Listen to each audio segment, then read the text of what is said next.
अस्सलामुअलैकुम नाजरीन, बॉलम 158 के पार्ट 1 में खुश आमदीद। इस एपिसोड की शुरुआत में हम देखते हैं कि कब्रिस्तान में शदीद तरीन धमाकों के बाद सब उठना शुरू हो जाते हैं और उलझाए बुरहान से कहता है चलो अभी शुरू करते हैं। ये सुनते साथ ही बुरहान अपना चेहरा छुपाकर उसके साथ आगे बढ़ जाता है। उलझाए के सिपाही भागते हुए उस्मान साहब पर हमला कर देते हैं। उस्मान साहब भी उनका मुकाबला करने लग जाते हैं। काई कबीले में उरहान बाला हतून और सिपाहियों के साथ आगे बढ़ते हुए कहता है सिपाहियों हर कोई घोड़ों पर बैठ जाए। आवाजें चक्कर तबी की समझ से आई हैं, चलो। इसके साथ ही वो सब भी उस्मान साहब की तरफ निकल पड़ते हैं। कब्रिस्तान में बुरहान सरदार याकूब को सहारा देकर उठाता है। ये देखकर उस्मान साहब चिल्लाते हुए बुरहान को पुकारते हैं। उलझाई कहता है हम उस तरफ जाएंगे, इनके सिपाही कबीले से आ रहे हैं, चलो। ये कहते और सुनते साथ ही वो सब भाग पड़ते हैं। उन्हें भागते हुए देखकर सरदार कुंदूज कहता है तुमने नेकी का जवाब बदी से दिया, तुम्हें क्या लगता है कि भागकर कहाँ तक जा सकते हो। सुंगुर आगा कहते हैं इनके तकब्बुर ने इन्हें अंधा कर दिया है, हम इनके खिलाफ अपनी तलवारें खींचेंगे। हमला सिपाहियों। और इसके साथ ही कब्रिस्तान पर शदीद लड़ाई शुरू हो जाती है। उस्मान साहब के साथी मंगोलों पर टूट पड़ते हैं। अपने आसपास मौजूद दुश्मनों को मारने के बाद उस्मान साहब भी आगे बढ़ते हैं और हान भी अपने साथ सिपाहियों को लेकर तेजी से जंगल में आगे बढ़ रहा होता है। इसलिए में उलझाई के सिपाही को छोड़ा हुआ तीर उरहान के बिल्कुल सामने से गुजर जाता है।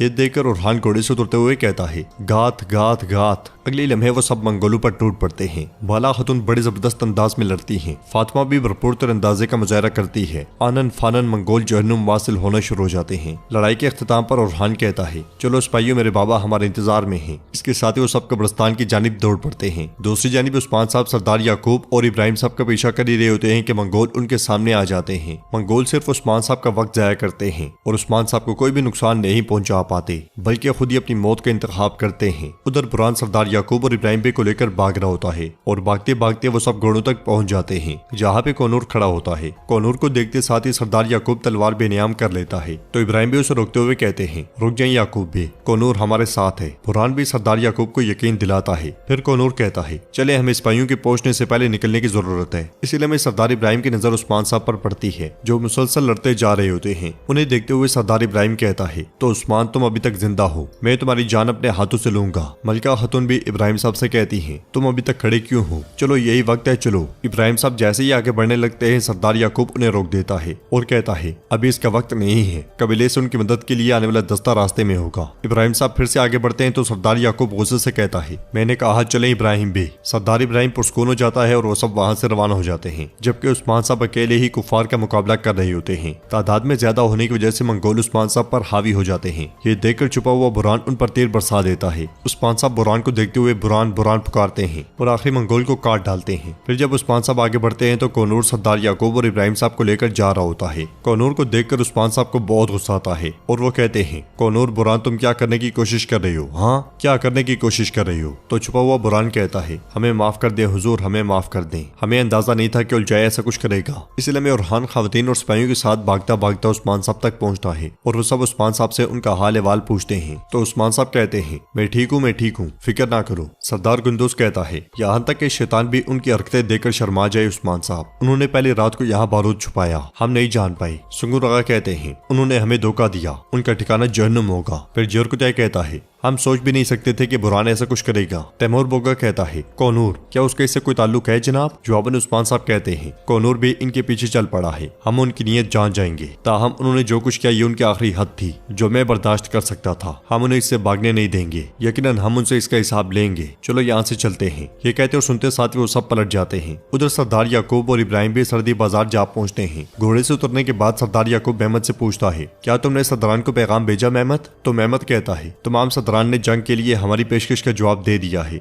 वो जल्दी यहाँ होंगे। सरदार याकूब कहता है आला आला, सरहदों पर निपटाने के लिए बहुत से मामलात हैं। जवाबन मेहमद कोनूर और बुरहान को देखते हुए कहता है और हम उन्हें कैसे निपटाएंगे बाबा इनके साथ। ये सुनकर सरदार इब्राहिम कहता है मेहमद ये वक्त अलग होने का नहीं है बल्कि मुत्तहिद होने का है, इन्होंने हमें उस्मान की कैद से रिहाई दिलाई, ये मत भूलो। फिर आगे बढ़ते हुए कहता है उलझाए और तो गए इन पर करीब से नजर रखेंगे, एक खता पर ये अपना सर खो देंगे, काजी आ जाए और इंसाफ हो जाए, फिर बाद में इनकी किस्मत का फैसला हो जाएगा। जाएगा। सरदार याकूब पूछता है, मेहमद क्या अलाउद्दीन की कोई खबर है? जवाबन मेहमद कहता है, हम उन्हें तलाश कर लेंगे, वो हमें मिल जाएंगे इंशाल्लाह। तो सरदार याकूब कहता है, उलझाई को अपने साथ ले जाओ, मिलकर अच्छी तरह तलाश करो। सरदार इब्राहिम कहते हैं, काजी रुकनुद्दीन एक अजीम आलिम है, मैंने उसकी बहुत शोहरत सुनी है, अलबत्ता अफसोस की बात है कि मैं इस तरह के तारीख दिनों में उनका चेहरा देखूंगा। ये सुनते साथ ही मलका एक जानिब चली जाती है। मेहमद दुकान से कहता है, दुकान उस गिदड़ उलझाई को बताओ कि हम उन्हें दोनों तरफ से तलाश करेंगे। ये कहते साथ ही मेहमद भी रवाना हो जाता है और सरदार इब्राहिम सरदार याकूब से कहता है, याकूब भाई ये तलाश घास के मैदान में सुई ढूंढने के मुतरादिफ है, हमें उस्मान से मालूमात दरकार है। फिर बुरहान और कौनूर को अपने पास बुलाकर कहता है, तुम उस्मान के बारे में सब जानते हो, बताओ अलाउद्दीन कहाँ है? तो बुरहान कहता है, उलझाई के हुक्म के मुताबिक हम 2 दिन से उस्मान और उसके कबीले को देख रहे हैं, हम उनकी हर हरकत पर नजर रखे हुए हैं, हम आपको अलाउद्दीन को तलाश करने के लिए सही मालूमात फराहम करेंगे। इसके साथ ही वो दोनों भी उनके साथ आगे बढ़ जाते हैं। उधर उस्मान साहब के कबीले में दाखिल होते साथ ही सब लोग भागते भागते उस्मान साहब के पास आते हैं और उनसे उनका हाल अहवाल पूछते हैं। तो उस्मान साहब कहते हैं, अल्लाह का शुक्र है हम ठीक हैं, आप लंबी उम्र पाएं। फिर उस्मान साहब सरदार याकूब और जरकुताई को शर्मिंदा देकर कहते हैं, आप कैसे जान सकते थे? अपने सर नीचे ना करें। आपको कैसे मालूम हो सकता था कि वो अपने बच्चों को दफन करके भागने की कोशिश करेंगे? आपको कैसे मालूम हो सकता था कि वो आग के जरिए जाल बिछाएंगे? ऐसा लगता है कि ये उलझाई का खेल है। तो सरदार गुंदूज कहता है, ये इब्राहिम और याकूब भी हो सकते हैं। तो उस्मान साहब कहते हैं, नहीं, मैं कभी नहीं मान सकता कि हमारे लोग इतने घटिया हो सकते हैं। वो भाइयों को एक दूसरे से लड़ाना चाहते हैं, हमारे लोग इस हद तक कभी नहीं गिर सकते। अगर हम वो करेंगे जो वो चाहते हैं तो बहुत ज्यादा खून बह जाएगा, बहुत सारे सर तन से जुदा हो जाएंगे, लेकिन जितना हमारे उसूल हमें इजाजत देते हैं हम उन्हें रोकेंगे। यह सुनकर गुंदूज साहब कहते हैं, क्या उन्होंने बहुत पहले उसूलों की खिलाफ वर्जी नहीं की थी उस्मान साहब? तो बाला खातून एकदम से कहती है, एक बच्चा खोना गुंदूज साहब, हम सब जानते हैं कि ये इंसान से क्या करवाता है, ये इंसान से क्या कुछ करवा सकता है, हम सब जानते हैं। उस्मान साहब भी कहते हैं, बच्चे का खोना एक ऐसा जहर है जो अगर गलत रगों में बहता है तो ये एक बड़ी मुसीबत ला सकता है, लेकिन हम इस मुसीबत को कभी बढ़ने नहीं देंगे। इसके साथ ही सब खेमे की जानिब बढ़ जाते हैं। सर्दी बाजार में कौनूर सरदार याकूब और इब्राहिम भाई से कहता है, ख्वाह काइयों में से कोई एक कबीले से खारिज हो जाए, वो कभी राब्ता नहीं खोते, वो हमेशा राब्ते में रहते हैं। इसकी बदौलत हम वो तमाम खुफिया तरीके जानते हैं जो वो इस्तेमाल करते हैं। बुरहान भी कहता है, हम सब जानते हैं, लेकिन कुछ चीजें हैं जो वो हमसे राज रखते हैं। यह सुनकर इब्राहिम साहब कहते हैं, याकूब भाई तुम दोनों को आजमाएंगे ताकि इनका शक दूर हो सके। यह सुनते साथ ही वो दोनों चले जाते हैं और तोगाई इब्राहिम भाई से कहता है, जो भी जरूरी हुआ वो बगैर किसी हिचकिचाहट के करूंगा मेरे हुजूर। ये कहते साथ ही तोगाई भी चला जाता है और इब्राहिम भाई सरदार याकूब से कहते हैं, अब देखते हैं कि उस्मान को हमसे कौन बचा सकता है। तो सरदार याकूब कहता है, उसने अभी तक जो कुछ किया है उस सब के बाद अब उस्मान बर्बाद हो जाएगा। उसका अंजाम सिर्फ एक सबब का इंतजार कर रहा था, हमारे बच्चों को उसने मौत के घाट उतार दिया, अब सिर्फ मौत उस्मान की मुंतजर है। काई कबीले में उस्मान साहब अपने गरीबी लोगों से कहते हैं, जिसने अहमद को कत्ल किया वो काजी साहब को इन सरजमीनों पर इंसाफ करने की इजाजत नहीं देगा। तो बाला खातून कहती है, इंसाफ वो आखिरी चीज है जिनकी वो इन सरजमीनों में ख्वाहिश करेंगे। जवाबन उस्मान साहब कहते हैं, जी हाँ, काजी हजरत कारेसे से आ रहे हैं, वो रात सराय में गुजारेंगे और हान एलचम आप दोनों काजी के पास जाएंगे और उन्हें सरजमीन पर बाहिफाजत लाएंगे। आप दोनों को बेस बदलना होगा ताकि कोई आपको पहचान ना ले। ये सुनते साथ ही वो दोनों चले जाते हैं और उस्मान साहब कहते हैं, अब सिपाही हसन को अलाउद्दीन के पास भेजो, मुकदमे की समात तक कोई उन्हें ना देख सके।